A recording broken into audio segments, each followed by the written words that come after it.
Hello everybody.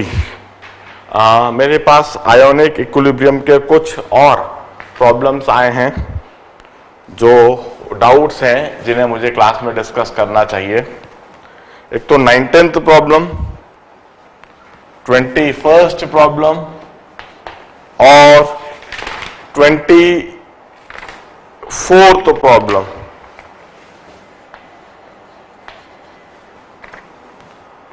I think यह doubts और पूछी गई है 19th, 21st और 24th और 25th भी। मैं यह चार प्रॉब्लम्स और डिस्कस करा देता हूं and that would be the finish off ionic equilibria from my side. मेरी तरफ से आयोनिक इक्विलिब्रियम पूरी तरह से फिनिश हो जाएगा। इसके बाद आपकी और कोई कभी भी डाउट्स आती है तो आप अलग से आके मुझसे पूछ सकते हो तभी। Anyway, let's start discussing problem number 19, जिसकी भी यह प्रॉब्लम है, बड़े ध्यान से सुनिएगा। What is the pH of, pH पूछा गया है, pH of 0.0050 molar Na2S, ionization constant of H2S, K1 of H2S is 1.0 into 10 to the power minus 7 and K2 of H2S is 1.3 into 10 to the power minus 40. Now observe this. pH of 0.005 molar Na2S। 1 litre पानी में 0.005 moles Na2S डाला है और इसका pH पूछा गया है। पानी में सॉल्ट, pH डिटरमाइन करने के लिए हमें सॉल्ट हाइड्रोलिसिस का कंसेप्ट अप्लाई करना होगा, क्योंकि पानी के अंदर सॉल्ट डाला गया है, pure salt in pure water. कैसा सॉल्ट है? Na2S, एक तो NaOH को लेकर और H2S को लेकर बनाया गया। This is a salt of strong base weak acid. This is salt of weak acid. H2S is a weak acid and strong base। Acid weak है, बेस स्ट्रॉन्ग है, यह एक बेसिक सॉल्ट होएगा। This would be a basic salt. Logic से मैं कह सकता हूं pH would be greater than 7।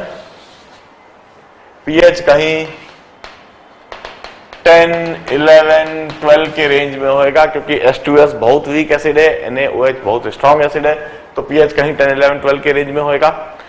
यदि ऑब्जेक्टिव टाइप होता और उसमें ऑप्शंस दिए हुए होते तो जो ऑप्शन मुझको 11, 12 के रेंज में दिख रहा होता उसको शायद मैं मार्क कर देता, मगर ऑब्जेक्टिव टाइप नहीं है, न्यूमेरिकल प्रॉब्लम है और मुझको पूरा थ्योरी, पूरा कंसेप्ट सीखना समझना है और मैं अब इसको समझाता हूं। और इसे निकालने के लिए डेटा क्या दे रखा है? The first dissociation constant of H2S। H2S का फर्स्ट डिसोसिएशन कांस्टेंट कैसे डिफाइन करा जाता है? H positive into HS negative upon H2S। and second dissociation constant of H2S, इसे हम कैसे डिफाइन करते हैं? H positive into sulphide ion upon HS negative।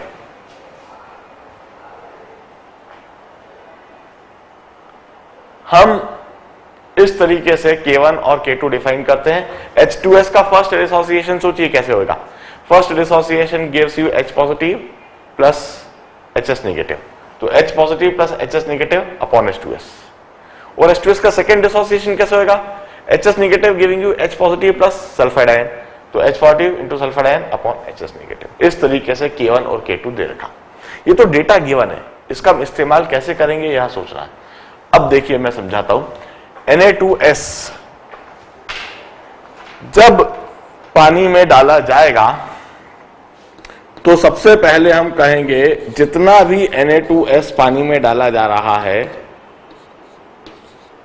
सारा 100% Na2S डिसोसिएट हो जाएगा और वहां पर सल्फाइड आयन का इतना कंसंट्रेशन हो जाएगा 0.005 मोलर, यह सल्फाइड आयन का कंसंट्रेशन होगा। अब जरा सोचिए कि क्या सोडियम आयन के साथ कुछ होना है? सोडियम आयन के साथ कुछ भी नहीं होना है। सोडियम आयन एक स्टेबल आयन है और यह स्ट्रॉन्ग बेस से आया है। जो भी कुछ होएगा सल्फाइड आयन के साथ होगा। सल्फाइड आयन एक वीक एसिड से आया है। वीक एसिड से आने की वजह से यह अनस्टेबल है। यह अपने आप को स्टेबलाइज करने की कोशिश करेगा और स्टेबलाइज करने के लिए यह हाइड्रोलाइज करेगा, यह वाटर से रिएक्ट करेगा। हम सल्फाइड आयन का हाइड्रोलिसिस करते हैं, पहले एक वाटर मॉलिक्यूल से रिएक्ट करवाते हैं और HS negative plus OH negative और इसे हम कहते हैं फर्स्ट हाइड्रोलिसिस KH1। इसके दो बार हाइड्रोलिसिस होंगे, फर्स्ट हाइड्रोलिसिस और सेकेंड हाइड्रोलिसिस। फर्स्ट हाइड्रोलिसिस को मैं कहता हूं KH1 और इसके बाद इस HS नेगेटिव का फर्दर एक और बार हाइड्रोलिसिस होएगा। HS नेगेटिव फर्दर एक और बार वाटर मॉलिक्यूल से रिएक्ट करेगा और बनाएगा H2S प्लस OH नेगेटिव और इसे हम कहेंगे सेकेंड हाइड्रोलिसिस KH2। अब first hydrolysis constant K1 that would be defined like this. First hydrolysis constant K1 के लिए HS negative into OH negative, HS negative into OH negative upon sulphide ion. This is first hydrolysis constant. इसकी value हम determine कर सकते हैं। इसकी value determine करने के लिए H पॉजिटिव से मल्टीप्लाई करें और H पॉजिटिव से डिवाइड करें। दिमाग में ही देखिए, H पॉजिटिव से मल्टीप्लाई और डिवाइड करके जब देखेंगे तो KW upon K2, KW upon K2 दिखने लगेगा आपको, KW upon K2। H positive से मल्टीप्लाई और डिवाइड करके देखें तो H positive into OH negative तो KW हो गया और इधर डिनोमिनेटर में H positive into sulphide ion upon HS negative जो कि K2 है। और इस तरह से इसकी वैल्यू हो गई 1 into 10 to the power minus 14 upon 1.3 into 10 to the power minus 14। KW हमें दे रखा है। This is first hydrolysis constant HS negative into OH negative upon sulphide ion. इस रिएक्शन को देखकर हमने फर्स्ट हाइड्रोलिसिस कांस्टेंट लिखा। H पॉजिटिव से मल्टीप्लाई डिवाइड करा तो KW बाय K2 दिखने लगा। KW की वैल्यू रख दी, K2 की वैल्यू रख दी और यह हमें फर्स्ट हाइड्रोलिसिस कांस्टेंट दिखने लगा। अब सेकेंड हाइड्रोलिसिस कांस्टेंट भी मैं डिटरमाइन कर लेता हूं। इसको डिफाइन तो ऐसे करूंगा H2S into OH negative, H2S into OH negative upon HS negative. इस सेकेंड हाइड्रोलिसिस कांस्टेंट की डेफिनेशन हमने इस रिएक्शन से लिखी है। यह जो रिएक्शन है इससे हमने सेकेंड हाइड्रोलिसिस कांस्टेंट को डिफाइन कर दिया। अब इसकी वैल्यू डिटरमाइन करने के लिए H पॉजिटिव से मल्टीप्लाई और डिवाइड करके देखो। H positive into OH negative KW दिखने लगेगा और डिनोमिनेटर में K1 दिखने लगेगा। KW by K1, KW by K1। KW की जगह 10 टू द पावर माइनस 14 और K1 की जगह पर 10 टू द पावर माइनस 7 और इस तरह से second hydrolysis 10 to the power minus 7। इस तरह से फर्स्ट हाइड्रोलिसिस और सेकेंड हाइड्रोलिसिस हमने देखा सल्फाइड आयन का। सल्फाइड आयन ने पहली बार जो वाटर से रिएक्ट करा इसको हमने फर्स्ट हाइड्रोलिसिस करा और फिर फर्दर इसने जो दूसरे वाटर मॉलिक्यूल से रिएक्ट करा उसको हमने सेकेंड हाइड्रोलिसिस कहा। अब जरा देखिए, मैं कहता हूं सल्फाइड आयन का सिर्फ फर्स्ट हाइड्रोलिसिस ही होएगा, second hydrolysis would negligibly occur. I'll say second hydrolysis almost does not occur. This मैं नोट लिखता हूं, second hydrolysis second hydrolysis almost does not occur, होएगा ही नहीं। इसकी दो वजह, while first hydrolysis would occur, क्यों? क्योंकि first hydrolysis constant it's a large value, जो first hydrolysis constant है it's a large value, तो first hydrolysis would occur appreciably इधर, and first hydrolysis occur substantially. First hydrolysis तो substantially होगा क्योंकि first hydrolysis constant की वैल्यू बहुत अच्छी है, लार्ज है, विच सेज दैट कि फर्स्ट हाइड्रोलिसिस अच्छा खासा होना चाहिए। जबकि सेकेंड हाइड्रोलिसिस जैसे कि होगा ही नहीं। इसकी दो वजह, पहली वजह सेकेंड हाइड्रोलिसिस कांस्टेंट की वैल्यू देखिए, सेकेंड हाइड्रोलिसिस कांस्टेंट की वैल्यू जो दिख रही है 10⁻⁷, it's a very small value of constant. This small value of constant suggest that कि यह रिएक्शन ऑलमोस्ट पूरी तरह से बैकवर्ड डायरेक्शन में ही होनी है, फॉरवर्ड डायरेक्शन में नहीं होनी है। एक और वजह है, सिर्फ इक्विलिब्रियम कांस्टेंट की वैल्यू ही नहीं, हम देखें फर्स्ट हाइड्रोलिसिस से आने वाले हाइड्रोक्सिल आयन, फर्स्ट हाइड्रोलिसिस से ढेर सारे हाइड्रोक्सिल आयन आएंगे और फर्स्ट हाइड्रोलिसिस से जो ढेर सारे हाइड्रोक्सिल आयन आ रहे हैं यह सेकेंड रिएक्शन के हाइड्रोक्सिल आयन के साथ में कॉमन हो जाएंगे और वहां पर कॉमन आयन इफेक्ट लगने लगेगा और कॉमन आयन इफेक्ट की वजह से दूसरी वाली रिएक्शन और भी ज्यादा सप्रेस हो जाएगी। There would be two reasons why the second reaction would not occur while only the first reaction would occur।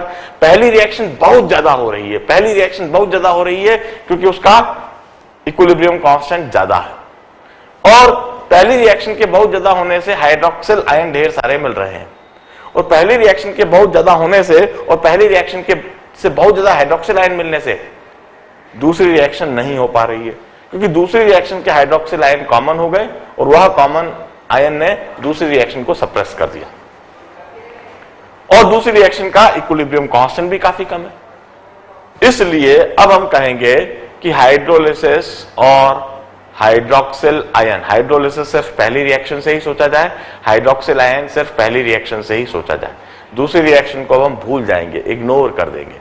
और अब हम क्या कहेंगे, इसके सी मोल्स हैं तो degree of hydrolysis H, if degree of hydrolysis is H, तो इसके C में से CH मोल जाएंगे तो CH मोल बचेंगे, इसके CH मोल बन जाएंगे, इसके CH मोल बन जाएंगे और अब हम इसे इधर सब्स्टिट्यूट कर देंगे। KH1 is equal to CH into CH upon C into 1 minus H, this is H square C upon 1 minus H and this is equal to 1 upon 1 by 3 और अब मैं सब्स्टिट्यूट कर दूंगा H स्क्वायर C की जगह 0.005 upon 1 minus H is equal to 1 upon 1.3।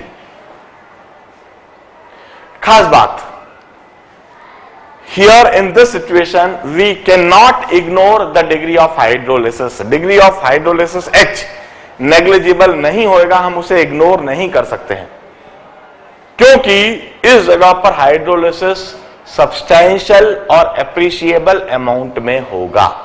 It's not ignorable, या 1 या 2% की रेंज में नहीं होगा इस जगह पर हाइड्रोलिसिस। इनफैक्ट 50 या 50% से ज्यादा ही दिखाई दे रहा है मुझको, तो इतना अधिक हाइड्रोलिसिस कांस्टेंट की वैल्यू होना इसका मतलब बहुत ज्यादा हाइड्रोलिसिस होएगा।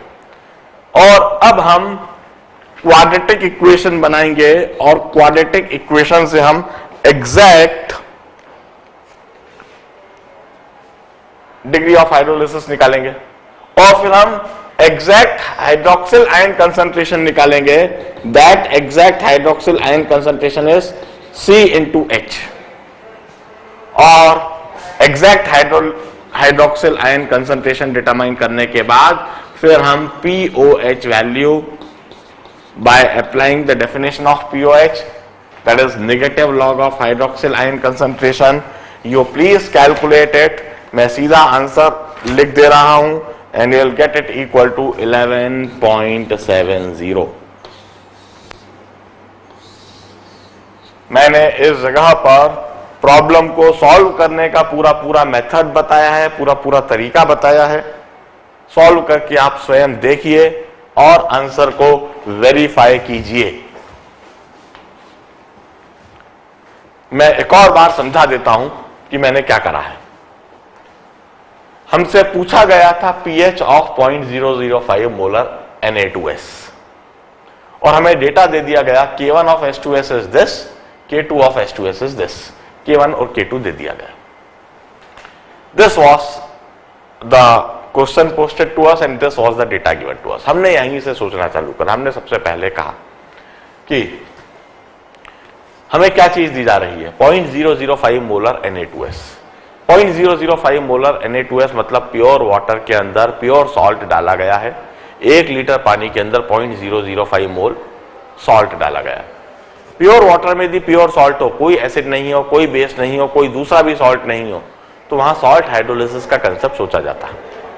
हमने इधर बिल्कुल साफ सोच लिया कि इधर तुमको सॉल्ट हाइड्रोलिसिस लगाना होगा. सबसे पहले सॉल्ट हाइड्रोलिसिस, यह बात सोच ली. सॉल्ट हाइड्रोलिसिस सोचने के बाद फिर हमने यह सोचा कि किस तरह का सॉल्ट है. यह सॉल्ट NaOH और H2S को लेकर बना है. NaOH है स्ट्रॉन्ग बेस, H2S है weak acid, weak acid H2S है, वो इधर से हमको दिख रहा है. This is a salt of weak acid strong base. Acid weak strong base, तो बेसिक सॉल्ट हुआ. हमने समझ लिया. यदि ये बेसिक सॉल्ट है तो इसका जो एक्वस सॉल्यूशन बनेगा वो कड़वा लगेगा. It would test bitter. इसका pH ग्रेटर देन 7 होगा. और इनफैक्ट इधर NaOH वेरी स्ट्रॉन्ग है और H2S वेरी वीक है. इसका मतलब इसका जो pH है वो 7 से काफी ज्यादा होना चाहिए, 10, 11, 12 के रेंज में होना चाहिए. ये हमने पहले ही लॉजिक से सोच लिया और देखिए आंसर भी हमारा इसी रेंज में आया है, 11.70 फाइनली.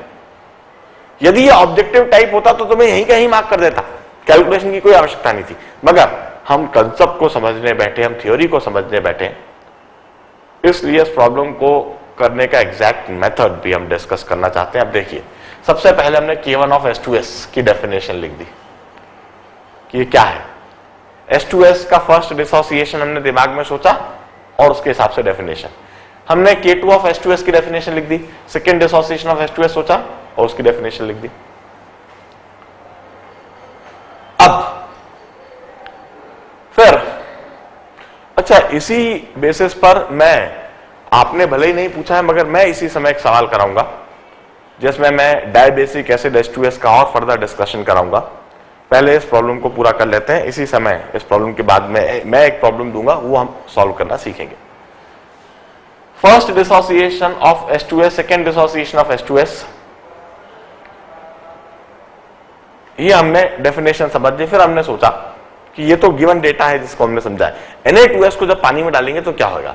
Na2S को पानी में डालते से ही वो पूरी तरह से डिसोसिएट होगा, सोडियम आयन और सल्फाइड आयन देगा. और फिर हमने कहा कि सोडियम आयन तो निश्चिंत रहेंगे, स्टेबल है. सल्फाइड आयन यह अनस्टेबल है. अनस्टेबल इसलिए है क्योंकि यह वीक एसिड से आए, तो ये अपने आप को स्टेबलाइज करने की कोशिश करेंगे और ये अपने आप को स्टेबलाइज करने के लिए आसपास रखे हुए वाटर से रिएक्ट करेंगे. तो सल्फाइड आयन जब पहली बार वाटर मॉलिक्यूल से रिएक्ट करेगा तो यह रिएक्शन होगी HS negative plus OH negative, और इसे हम first hydrolysis of sulphide ion कहेंगे. और इसके लिए हमने KH1 डिफाइन कर दिया. ध्यान रहे H2O का एक्टिव मास कांस्टेंट या 1 ले लिया जाता है. HS negative into OH negative upon sulphide ion, यह फर्स्ट हाइड्रोलिसिस कांस्टेंट. इस फर्स्ट हाइड्रोलिसिस कांस्टेंट की वैल्यू समझने के लिए हमने H पॉजिटिव से मल्टीप्लाई और डिवाइड करके देखा तो KW/K2 दिखने लगा. KW की जगह KW की वैल्यू, K2 की जगह K2 की वैल्यू, और इस तरह से हमने सब्स्टिट्यूट करा और हमें फर्स्ट हाइड्रोलिसिस कांस्टेंट की वैल्यू मिल गई. This first hydrolysis constant. अब फर्स्ट हाइड्रोलिसिस कांस्टेंट की जो वैल्यू दिख रही है हमें बहुत लार्ज दिख रही है. This is a large value of equilibrium constant. इतनी लार्ज इक्विलिब्रियम कांस्टेंट की वैल्यू यदि होती है तो इसका मतलब है कि यह रिएक्शन काफी अधिक फॉरवर्ड डायरेक्शन में जाएगी. Forward reaction would be favoured to very large extent, means इस रिएक्शन से हाइड्रोक्सिल आयन हमें काफी सारे मिलना है। अब क्या यह सल्फाइड आयन फर्स्ट हाइड्रोलिसिस तक ही रुक जाएगा? नहीं, इससे जो बायसल्फाइड आयन मिल रहा है, यह बायसल्फाइड आयन एक और बार हाइड्रोलाइज कर सकता है, इसका सेकेंड हाइड्रोलिसिस होगा। ये दूसरी बार वाटर से रिएक्ट करेगा, दूसरी बार वाटर से रिएक्ट करके H2S प्लस OH नेगेटिव देगा। This would be called second hydrolysis of sulphide ion. Second hydrolysis of sulphide ion, इसके लिए हमने सेकेंड हाइड्रोलिसिस कांस्टेंट डिफाइन करा, इसी को देखकर हमने सेकेंड हाइड्रोलिसिस कांस्टेंट डिफाइन करा। और सेकेंड हाइड्रोलिसिस कांस्टेंट की डेफिनेशन लिखने के बाद वन सेकेंड, इधर हमने वाटर के एक्टिव मास को कांस्टेंट या फिर 1 लिख दिया है। सेकेंड हाइड्रोलिसिस कांस्टेंट की वैल्यू डिटरमाइन करने के लिए हमने H पॉजिटिव से मल्टीप्लाई और डिवाइड करा और हमें KW/K1 दिखने लगा।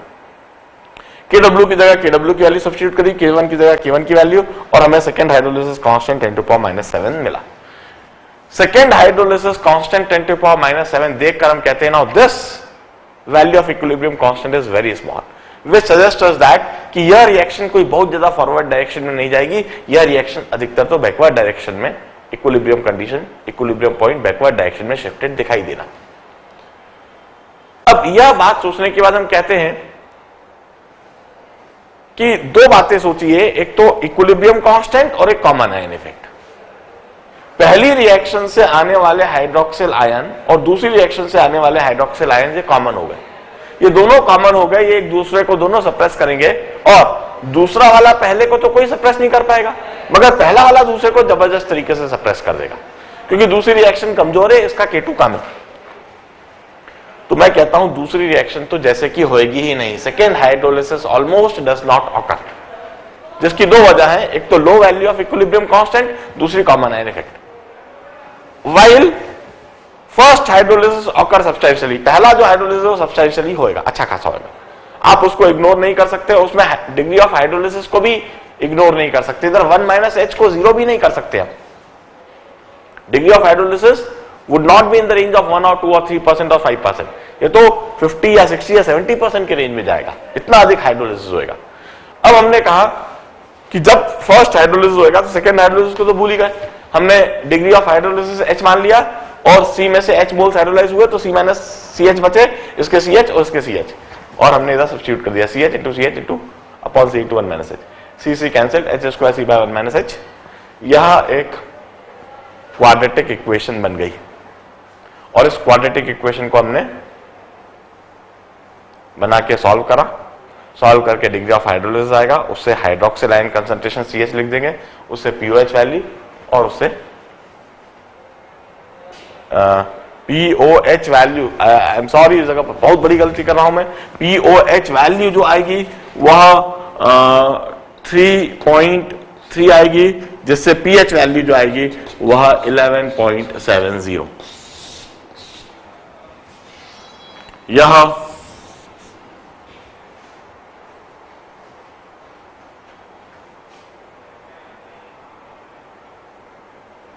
.3 समथिंग आ जाएगी और उससे जो pH वैल्यू आएगी वह 11.70 दिखने लगेगी। एग्जैक्टली सॉल्व कीजिए और यह आंसर ऑब्टेन कीजिए। अब इसी समय में एक प्रॉब्लम और कराऊंगा डायबेसिक इक्वेशन पर, वह इन डाउट्स में नहीं है, मैं अपनी तरफ से इसी समय देता हूं, पहले इसी को नोट डाउन कर लीजिए।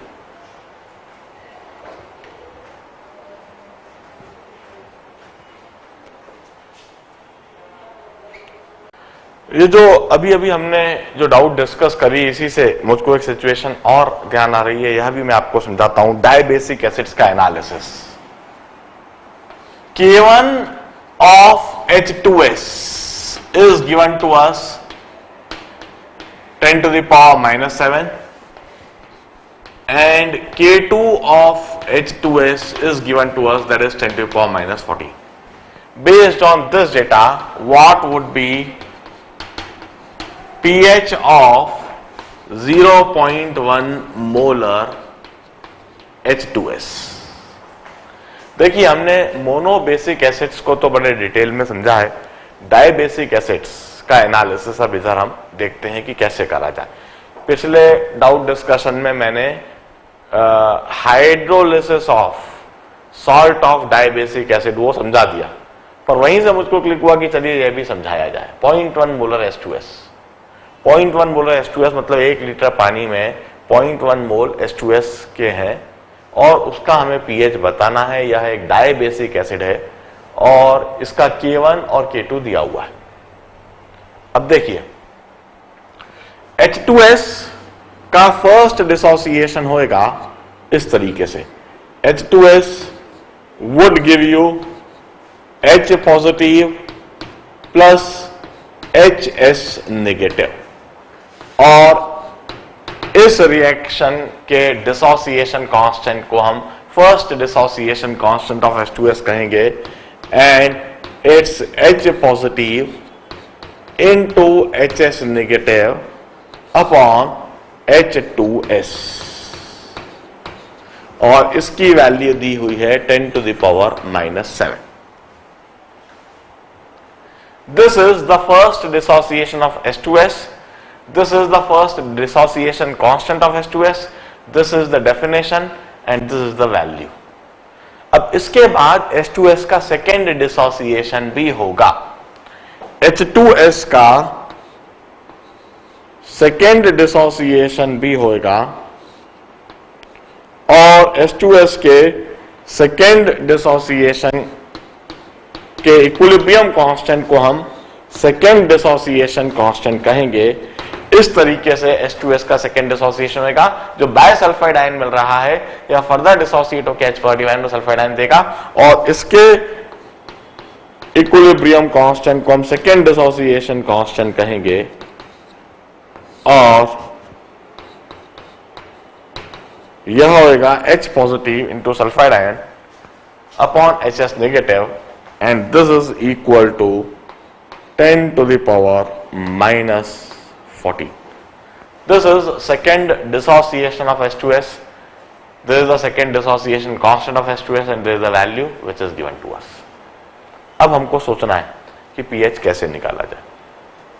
न केवल pH निकालना है बल्कि यह भी पूछा गया है कि H पॉजिटिव आयन कंसंट्रेशन क्या है, HS नेगेटिव कंसंट्रेशन क्या है, सल्फाइड आयन कंसंट्रेशन क्या है, यह सारी चीजें भी मान लीजिए पूछी गई है और H2S कंसंट्रेशन भी क्या है। अब देखिए मैं कहता हूं जो हम सोचेंगे, फर्स्ट डिसोसिएशन होगा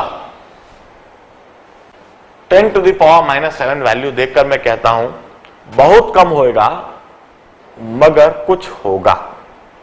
10 to the power -7 जो वैल्यू है इक्विलिब्रियम कांस्टेंट की, small value.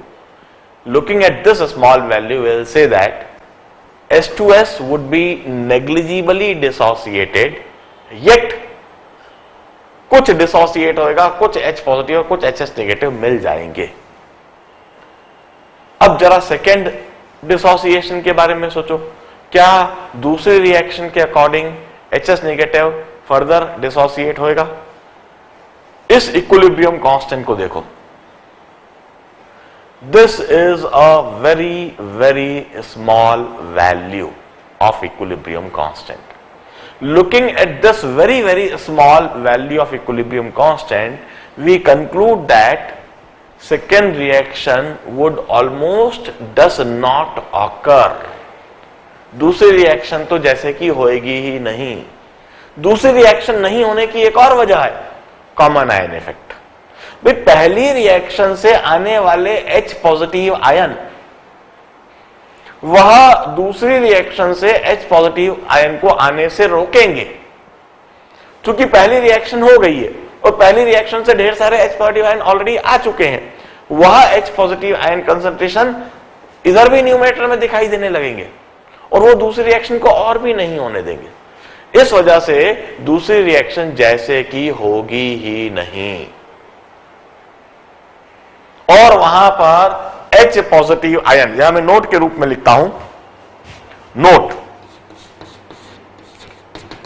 Second dissociation, second dissociation almost does not occur, second dissociation जैसे कि होगा ही नहीं।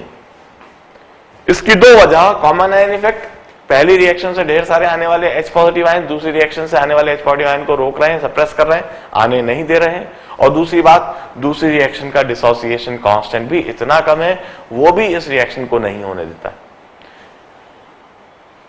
जबकि first reaction would occur, but वो भी कोई इतनी अधिक नहीं होनी है, क्योंकि उसका डिसोसिएशन कांस्टेंट भी कोई बहुत ज्यादा नहीं होगा। First reaction would occur but to very small extent, while first reaction would occur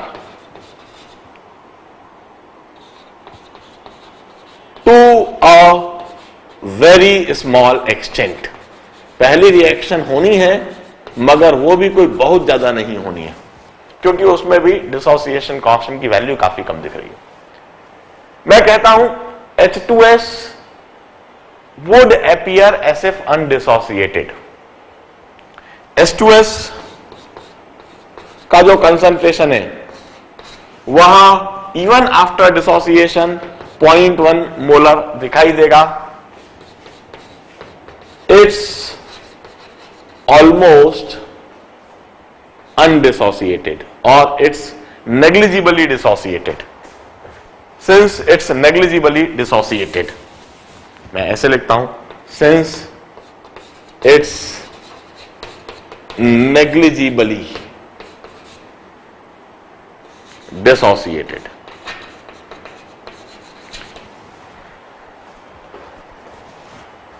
और H positive ion concentration